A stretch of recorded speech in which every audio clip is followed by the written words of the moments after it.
Y quisiera comenzar con el texto, ¿verdad? Como llamamos el texto áureo, el texto con el que comienza el primer slide de la presentación, que aunque no esté incluido en la clase de hoy, sí está en el capítulo que vamos a estar estudiando en esta mañana. Y dice, les dijo, aplicad vuestro corazón a todas las palabras que yo os testifico hoy, para que mandéis a vuestros hijos que cuiden de cumplir todas las palabras de esta ley.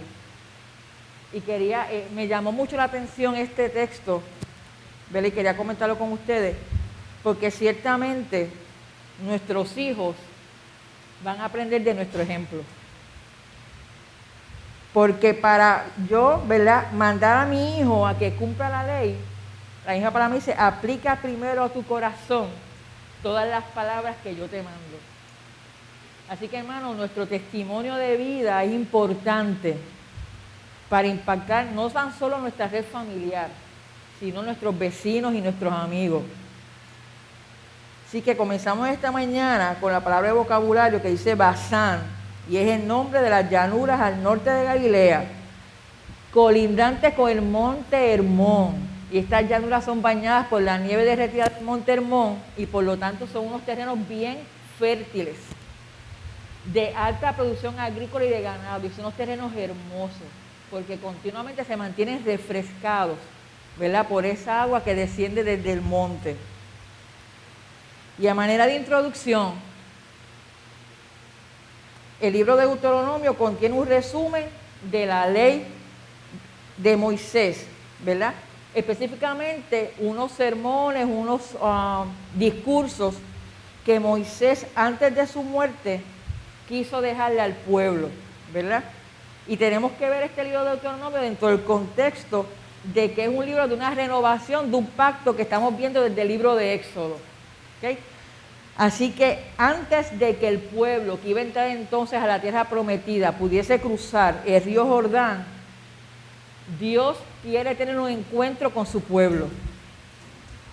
Y Dios quiere tocar unos puntos específicos con aquellos que ahora pasarán a la tierra prometida.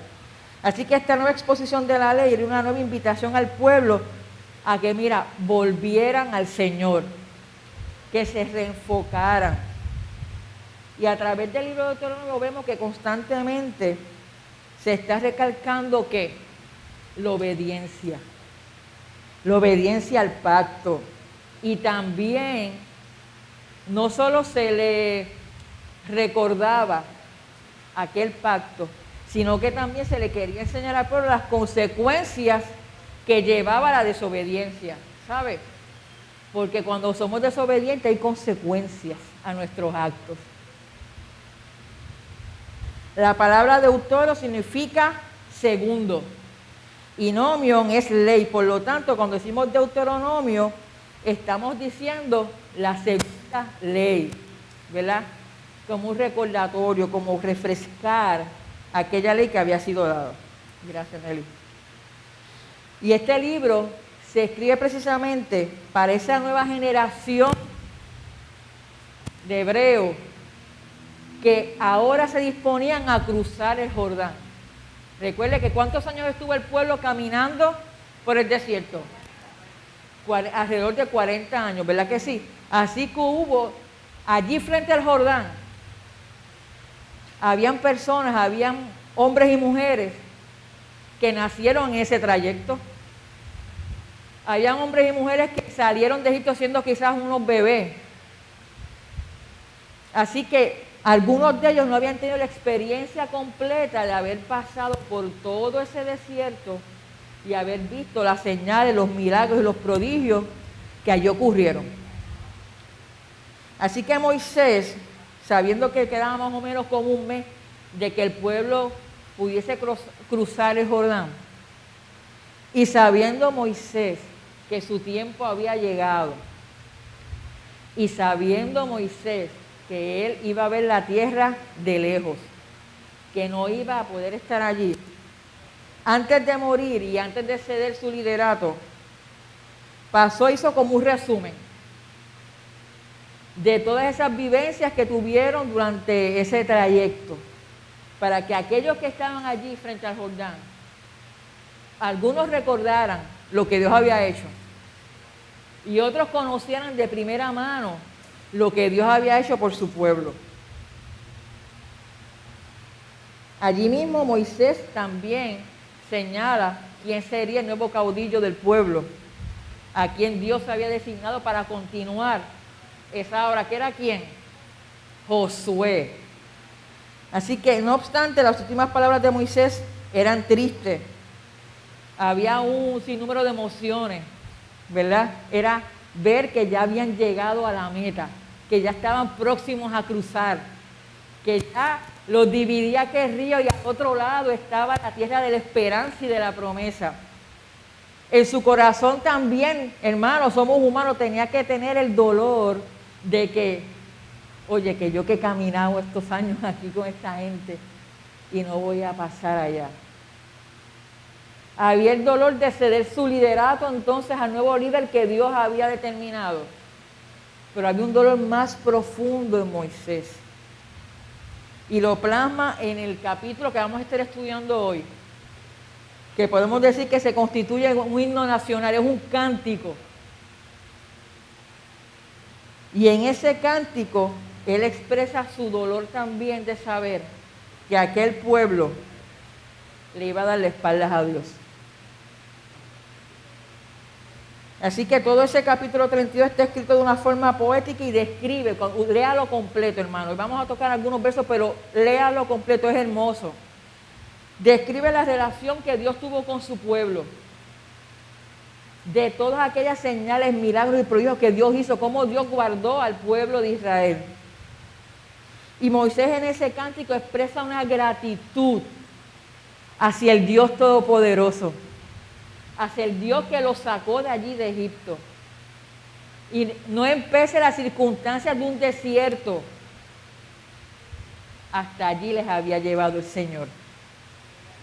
Y en ese cántico Moisés expresa gratitud a Dios por ese amor y por su bondad. Pero también hay una demanda de parte de Moisés, pero más allá es una demanda de parte de Dios. Y es a que el pueblo sea fiel.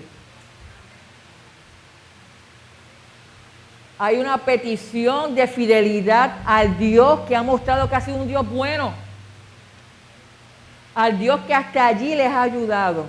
Y que el pueblo en muchas ocasiones le dio la espalda. Para cada uno de nosotros este pasaje tiene dos valores principales. El primero es dar a conocer la historia de fidelidad de Dios en cumplimiento de la promesa. Dios había prometido que iba a guiar a su pueblo y que los iba a proteger y que los iba a bendecir en ese trayecto. ¿Y sabe qué? Dios cumplió. Dios nos ha prometido que en medio de la adversidad y en medio de las situaciones difíciles, Él está con nosotros y camina con nosotros. Y hoy vamos a recordar que ese mismo Dios que fue fiel a ese pueblo, que cumplió sus promesas, es el mismo Dios que cumple las promesas que te ha hecho y que te es fiel. Pero ¿sabe qué? Él demanda fidelidad. Él espera que usted corresponda a esa fidelidad y ese amor. Y el segundo valor de esta lección es que invita a superar el círculo vicioso en que cayó Israel en tiempo de crisis.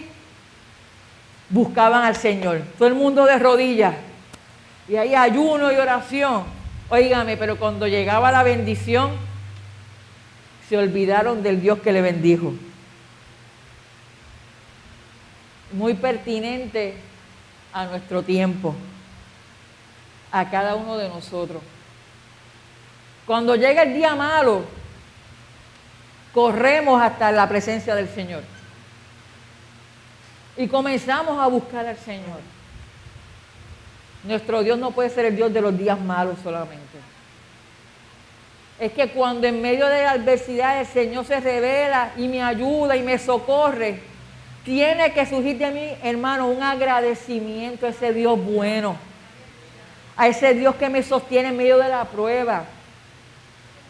Pero lamentablemente en nuestra humanidad muchas veces se nos olvida. Y entonces en ese momento, cuando las cosas están buenas, le damos la espalda al Señor. Y el Señor demanda fidelidad.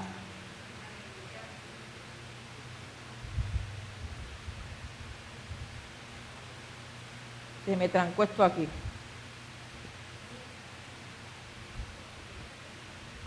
Déjame ver ahora. Vamos entonces a comenzar leyendo el capítulo 32 de Deuteronomio, versos 3 y 4. Johnny.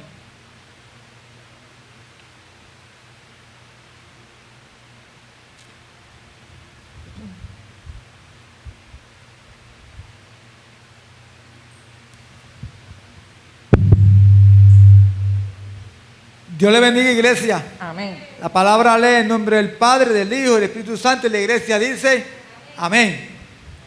Proclamaré en nombre del Señor, reconozcan la grandeza del Dios nuestro. Él es nuestro protector, sus obras son perfectas, sus acciones son justas.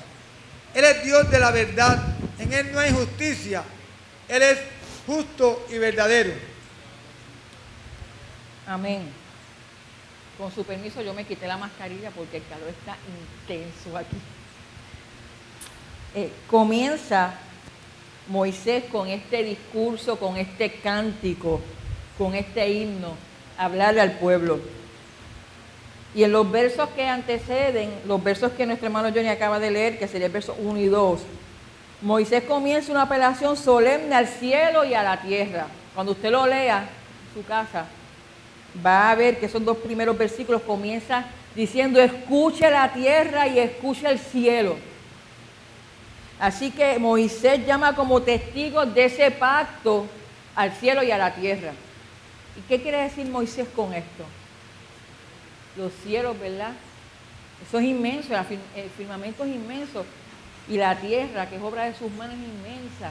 Así que Moisés está diciendo que me escuche toda la tierra. Que me escuche todo ser viviente, lo que aquí vamos a hablar. Así que Moisés los invoca a oír lo que Dios tiene que decirle a su pueblo. Y dice, goteará como la lluvia mi enseñanza, destilará como el rocío mi razonamiento.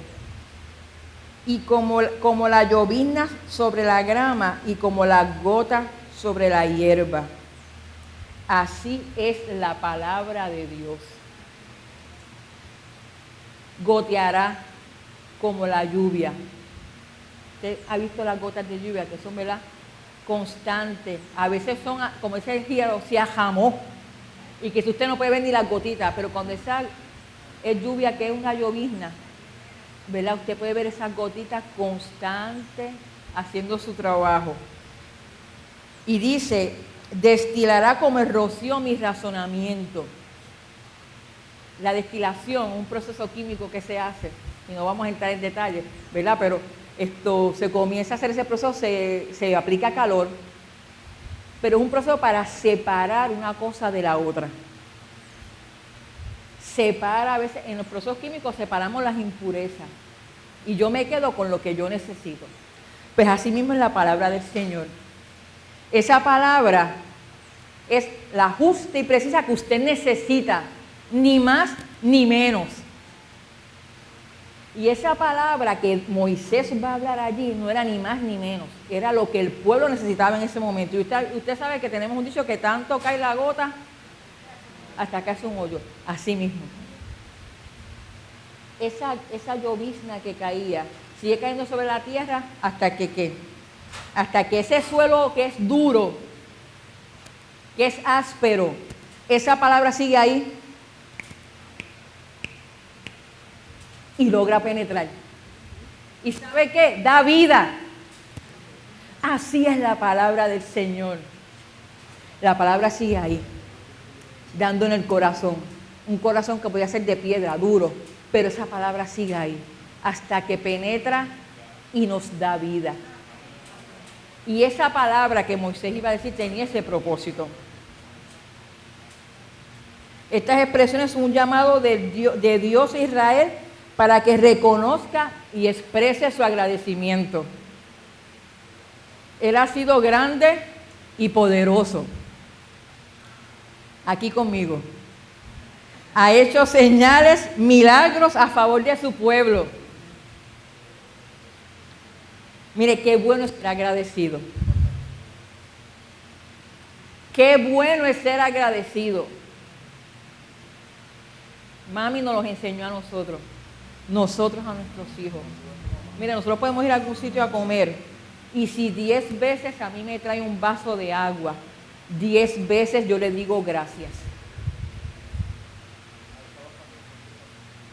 A veces somos, como también decía mi abuela, merecidos. Que creemos que es que nos lo merecemos todo y que tenemos esclavos. No. Esa persona que me sirve en el restaurante, en el banco, en la oficina, ¿es verdad que es su trabajo? Oh, claro que sí, ciertamente. Y cobra por ello, ciertamente que cobra por ello. Pero me está dando un servicio. Y no es ni más ni menos que yo. Tenemos que valorar el trabajo de otros y lo que otros hacen y ser agradecidos fuera y dentro de la iglesia, hermano. Fuera y dentro de la iglesia. Más fuera que adentro. Eso es parte de nuestro testimonio de vida. En mi ambiente laboral, las muchachas que trabajan allí conmigo lo saben. Siempre doy gracias por todo lo que hacen. Y yo soy su jefa. Gracias por esto, gracias por aquello. Eso mantiene la cordialidad, hace sentir bien a la otra persona.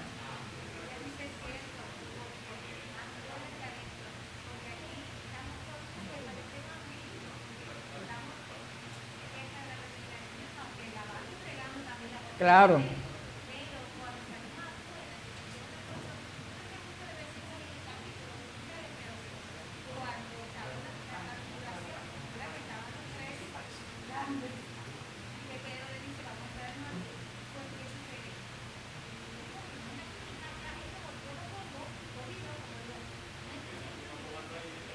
Es afuera.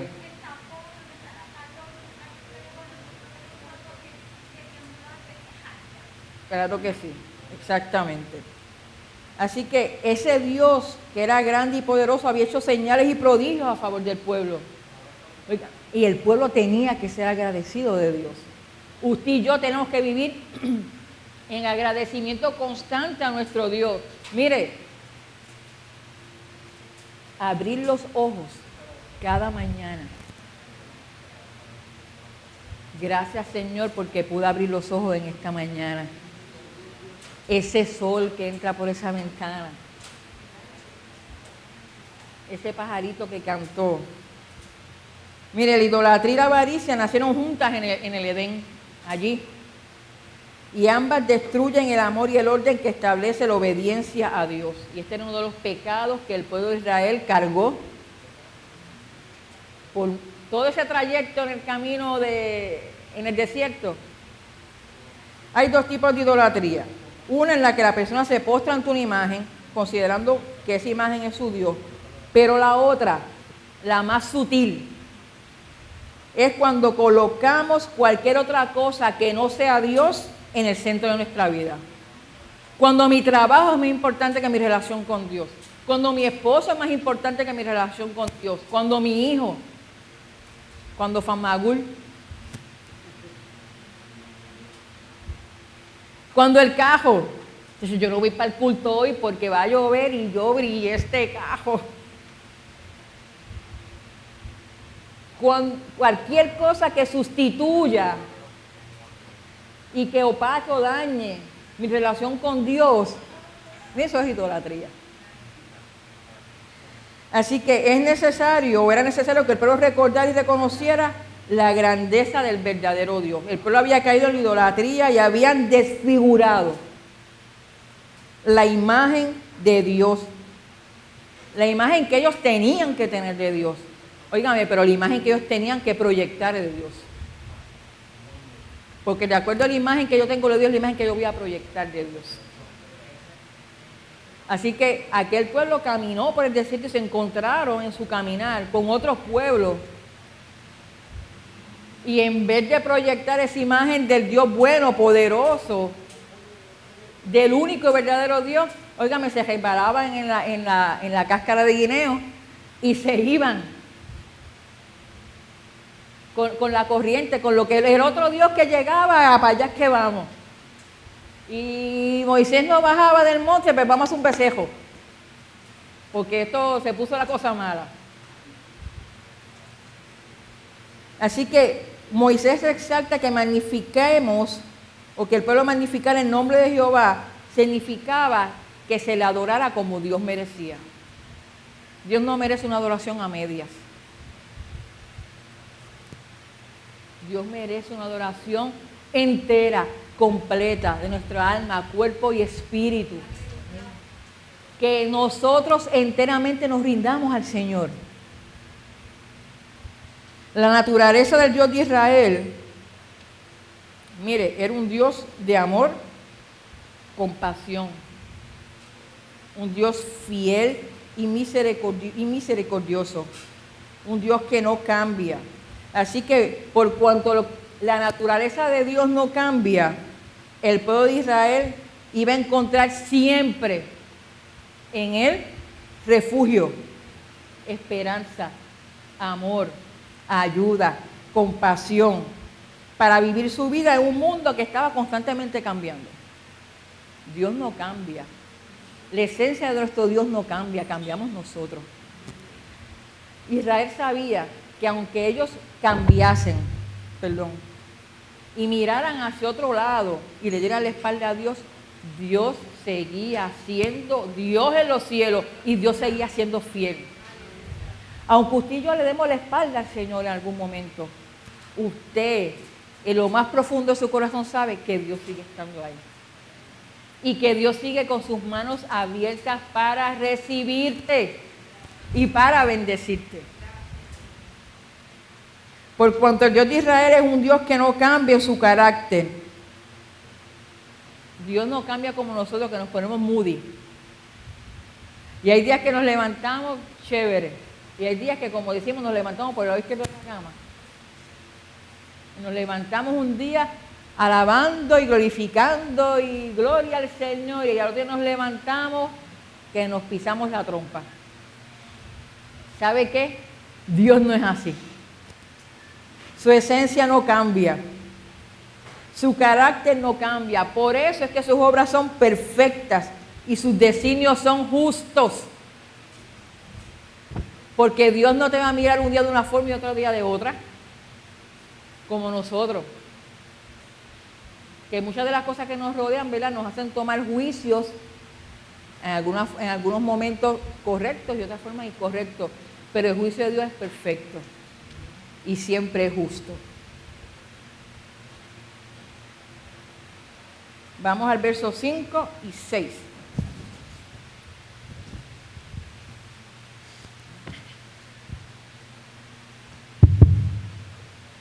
Gente malvada y perversa que ha ofendido a Dios, que son indignos de ser sus hijos. Así es como le pagan al Señor. Pueblo necio y sin sabiduría, ¿no es Él tu Padre, tu Creador? Él te creó y te dio el ser. Fuerte. Amén. Fuerte. Estamos encocorados. No, esta es la palabra de Dios. ¿Sabe que hay momentos en nuestras vidas que aunque Dios nos hable de forma fuerte, su amor está presente en medio de esas palabras? Dios sigue siendo amoroso porque como buen padre corrige en su momento. Todos los que somos padres y madres aquí, abuelos, óigame, hemos usado la vara de la corrección con nuestros hijos. Claro que sí. Y eso no quiere decir que usted no los ame cuando tiene que corregirlos. Los corrige porque los ama. El no corregir y el laissez-faire, dejarlo que hagan lo que les dé la gana, eso sí es falta de amor. Así que, aunque estas palabras sonaban duras, hay momentos que Dios tiene que confrontarnos.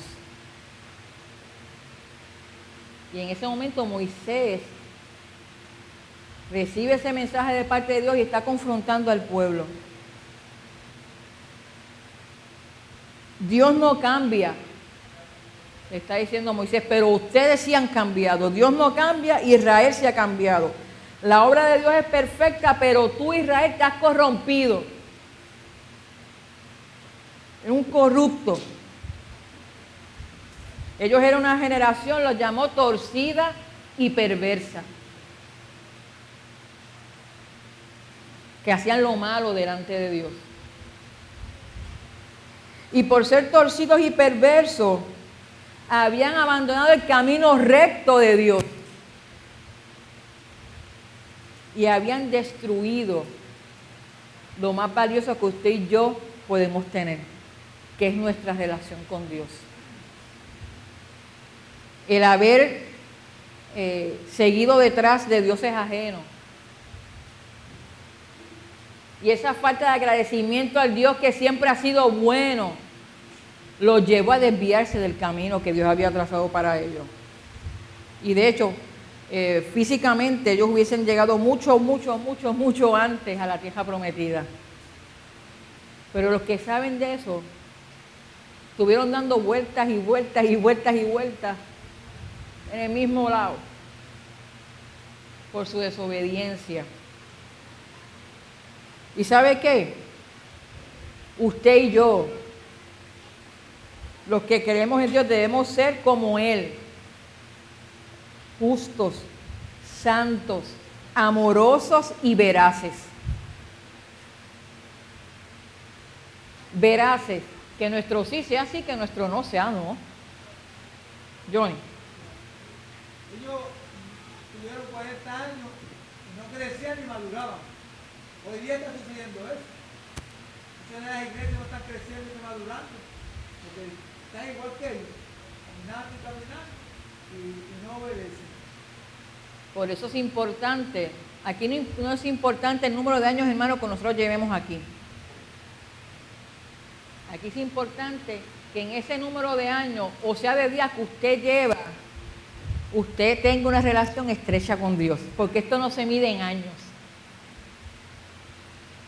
Se mide una relación que usted tiene con Dios día a día, y eso le permite crecer y madurar en el Señor y dejar de ser siendo alimentado por leche y pasar a las viandas.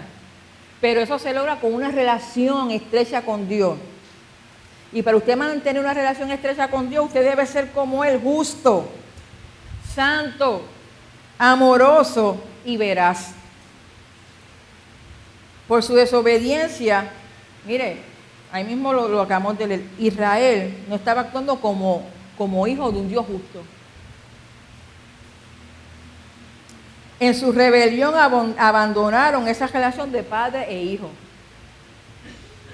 A veces en una familia usted ve que uno de los hijos sale como que rebelde y toma otros caminos. Y no me diga que no, pero todos nosotros en algún momento nos hemos topado con algo así y de momento decimos, pero ¿de dónde habrá salido ese muchacho? Miren la verdad, Jaque, no te rías. ¿De dónde habrá salido ese muchacho? Porque oígame, los demás, y papá y mamá, pues él tuvo unas vivencias y tuvo unas experiencias y tomó unas decisiones. Pues así mismo le pasó a Israel, a los hebreos. Óigame, el Señor era bueno, era justo, era amoroso, era veraz, era misericordioso. Y esos muchachos, al otro lado, tiraban para el monte, así también decía mi abuela, Raquel.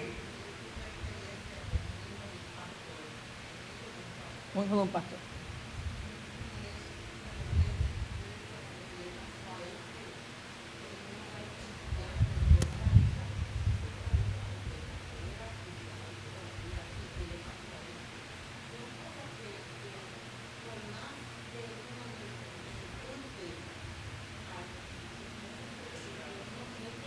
No esté en una. Definitivamente.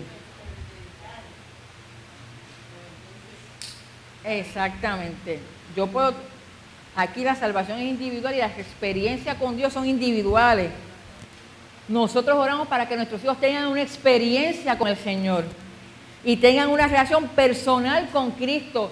Y nuestro deber es inculcar eso, modelar eso, enseñarles eso. Pero sabe que la decisión la tienen que tomar cada uno de ellos. Dios fue bueno con Israel. Ellos tomaron la decisión de ser desobedientes y tenían que acarrear consecuencias.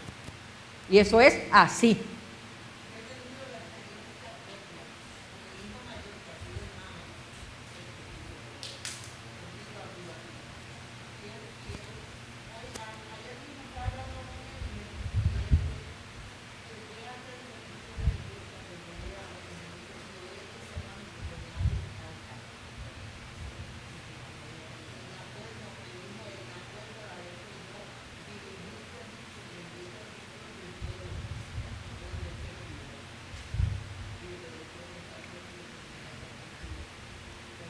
Así que esas vivencias, hermanos, ese testimonio de vida que nosotros damos, están en nuestros hijos. Están ahí marcados en su corazón. Sigamos orando por ellos. Sigamos pidiendo al Señor. No perdamos la esperanza. Esa palabra está ahí y es viva y es eficaz. Y lo digo por testimonio propio.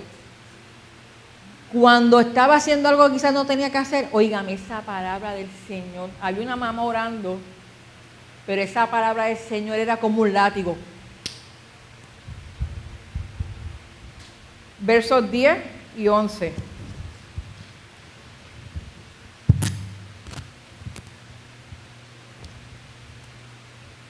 Los encontró por el desierto, por tierra seca y azotada por el viento. Los envolvió en sus brazos, los instruyó y los cuidó como a la niña de sus ojos. Como águila que revolotea sobre el nido y anima a sus polluelos a volar. Así el Señor extendió sus alas y tomándolos los llevó a cuesta. Amén. Así que Moisés está recordándole al pueblo. Y es bueno, hermanos, recordar las veces que Dios ha estado a nuestro lado en todos los procesos de nuestra vida. Después de su salida de Egipto, que Israel pasó, ¿cuánto dijimos? 40 años en el desierto. No estuvieron solos, fueron guiados y cuidados por el Señor. La protección divina durante los años de peregrinación se ilustra, utiliza Moisés dos imágenes. La primera es la del padre que cuida de su niña especial. Israel estaba en aquel desierto, caminando por allí ellos solos. Mire, los desiertos no es fácil, eso es un calor por el día ardiente.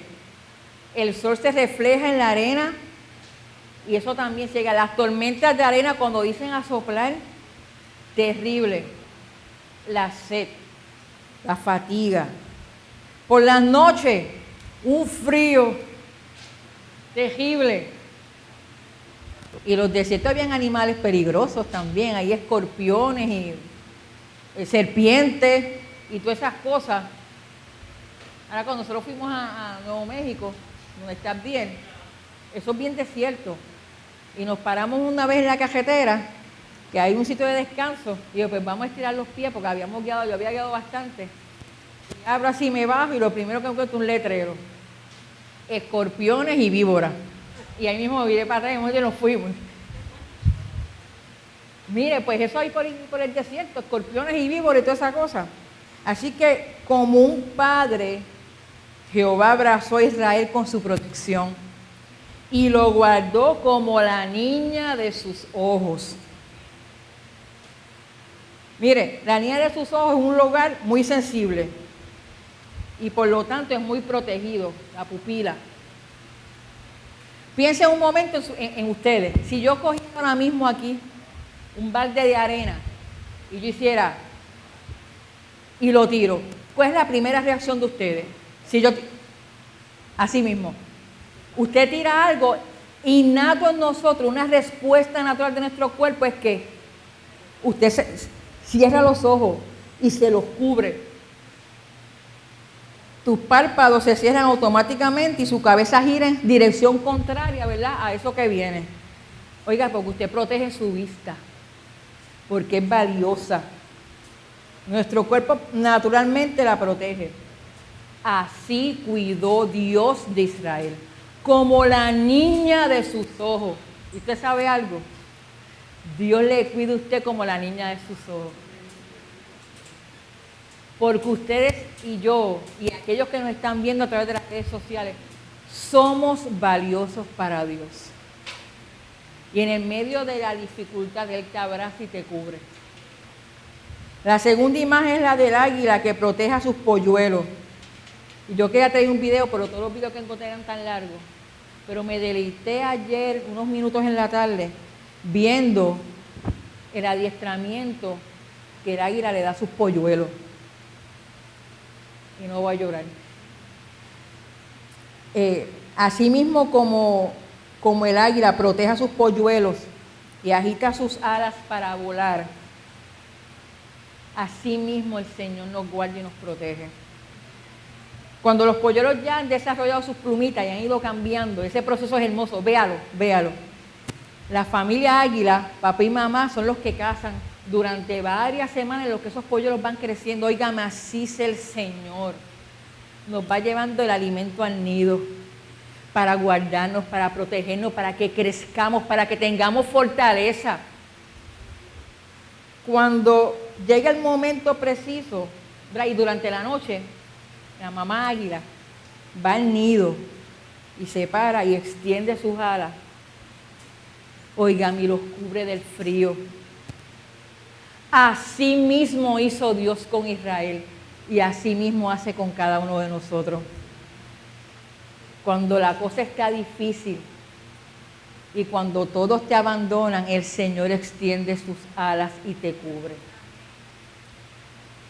Pero cuando llegue el momento preciso, que ya mamá y papá águila ven, que ya los polluelos tienen fuerza, que ya han crecido, que ya su plumaje cambió, que ya pueden ser autosustentables, óigame, ella se para y los agarra y los tira, los zumba, y te dirás, Dios mío. Dice que el águila los empuja por el risco. Y el aguilucho comienza a volar. Y algunos que de la primera salen, pero hay otros que siguen picada abajo, porque tratan de luchar contra los fuertes vientos. Es algo desconocido para ellos. Y cuando ella ve que ese aguilucho no puede volar, óigame, remonta, se va por debajo de él y lo pone sobre su lomo. Y sigue volando y lo lleva al nido. Dígame qué imagen más preciosa utilizó el Señor para decirnos cómo nos ama y cuánto cuida de ti y de mí. El Señor dijo que así mismo Él hace con los suyos. A veces nos empuja fuera del nido. Miren, no porque no nos ame, es que ya es momento que aprendamos a volar y a remontar. Pero en ese vuelo va a estar con nosotros. Y con nuestros hijos también, ¿saben? Con nuestros hijos hay momentos que hay que empujarlos a salir del nido y que ellos emprendan su vuelo. Pero mamá águila y papá águila siempre están, miren, pendientes, y cuando necesiten vamos a estar ahí. Pero hay que dejarlos volar. Que se enfrenten a los fuertes vientos, claro que sí. El Señor al que nosotros le servimos y al que le hemos moderado a ellos, va a estar con ellos también. Dios educó a Israel para que pudieran vencer en medio de la adversidad. Y el pueblo seguía siendo malagradecido con Dios. Versos 12, 13 y 14. Del 12 al 14, Johnny. El Señor los guió y nadie más. Ningún Dios extraño tuvo que ayudarlos. Los llevó en marcha a triunfar por las regiones altas del país. Los alimentó con los frutos del campo. De la roca les dio a beber miel y del duro pedernal les dio aceite. De sus ganados tuvieron leche y cuajada y comieron lo mejor de los corderos. Carneros de Basán y machos cabríos. Comieron el mejor grano de trigo y bebieron el vino, la sangre de las uvas. Mire, sencillamente todos estos versículos lo que nos quieren llevar es que solamente Dios y sin la ayuda de otros dioses guió a Israel durante su peregrinación en el desierto. Por esa razón la ingratitud de Israel era tan decepcionante para el Señor. Óigame, Dios había sido bueno. Los alimentó, los guió, los cuidó. Hizo provisión durante todo el camino. De día le ponía una nube. De noche ponía una llama de fuego que los iluminaba. Dice que su calzado y su ropa, ¿qué pasaba con eso? No se gastaba, seguía creciendo. Mira, ya no había marcha ni Burlington. Tenía que eso seguir ahí. Desodorante, yo digo, Dios mío, hasta de eso el Señor tiene que haber cuidado, hermano. Sí, todas esas cosas. Cuando tuvieron hambre le dio maná. Se cansaron del maná, le dieron codornices. Pues no querían codornices. Cuando tenían sed le daba agua. Óigame. Y el pueblo seguía de espaldas al Señor. Eran bien merecidos. Reflexionemos nosotros. Reflexionemos como iglesia. Reflexionemos de forma individual. Y en el colectivo como iglesia. Y en el colectivo como pueblo de Puerto Rico. Estamos siendo malagradecidos con Dios. Dios ha sido bueno con nosotros.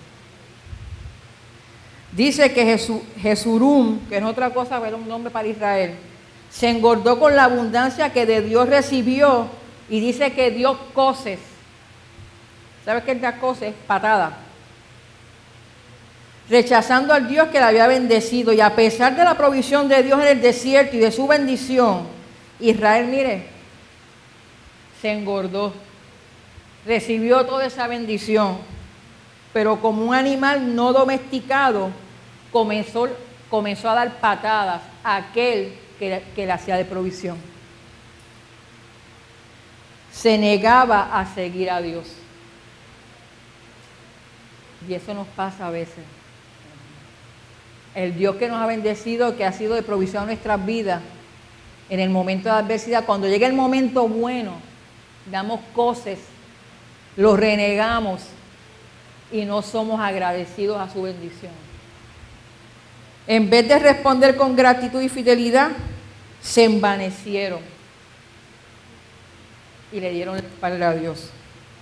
Hay un reclamo claro a recordar que solo Dios los guió y les proveyó. Que solo Dios en el momento de la crisis es el que estuvo a tu lado. Terminamos con el verso 18.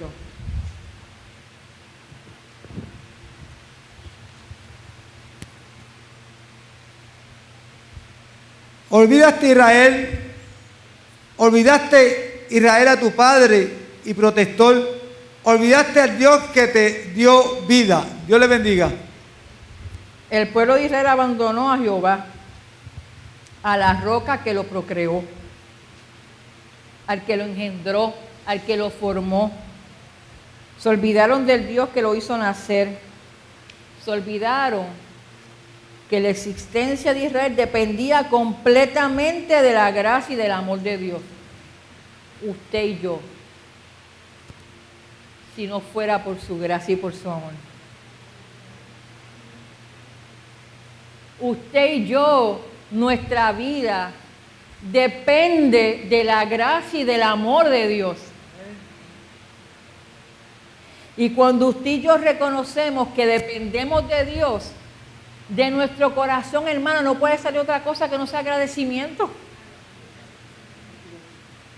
Cuando reconocemos, amigo que me escucha, cuando tú reconoces que dependes de Dios, de tu corazón solo pueden salir palabras de gratitud al Dios que te ama. Dios es la roca que se mueve con el pueblo y la que mueve al pueblo. Dios es quien da fuerza, dirección y fortaleza. Jesús mismo enseñó que nuestra casa y nuestra vida tiene que estar edificada sobre la roca, sobre su palabra, que es lo que nos va a permitir resistir toda fuerza y toda tempestad. Si estamos sobre la arena, hermano, nos vamos a hundir. Tenemos que estar sobre la roca que es Cristo. Y quiero terminar con una gratitud al Señor. Gracias a Dios por Jesucristo, que nos da salvación y seguridad de una vida eterna a su lado.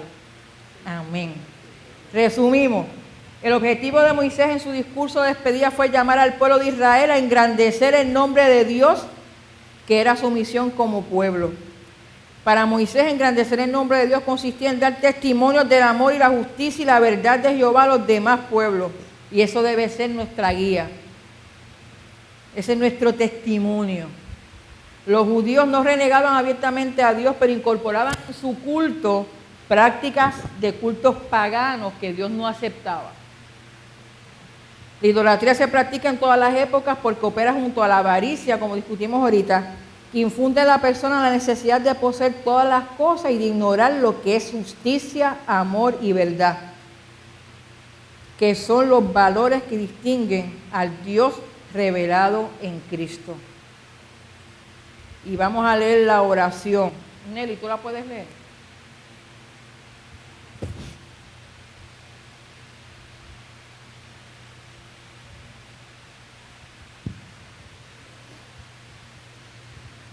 Gracias, oh Dios, porque te has revelado como nuestro único Dios y sabemos que para nosotros eres único por la grandeza de tu amor y tu verdad que nos ha llegado en Cristo. Aleluya. Como fuente de vida inagotable, capacítanos para que podamos recibir y compartir la plenitud de tu amor, tu verdad en toda nuestra relación con las demás personas, así comunicar tu verdad, imagen sublime y poderosa como es la tuya. En el nombre de Jesús, amén. Amén y amén. Dios les bendiga, Dios les guarde. Tenemos unos minutitos de un corto receso y ya mismo comenzamos con nuestro servicio de adoración al Señor. Dios les bendiga.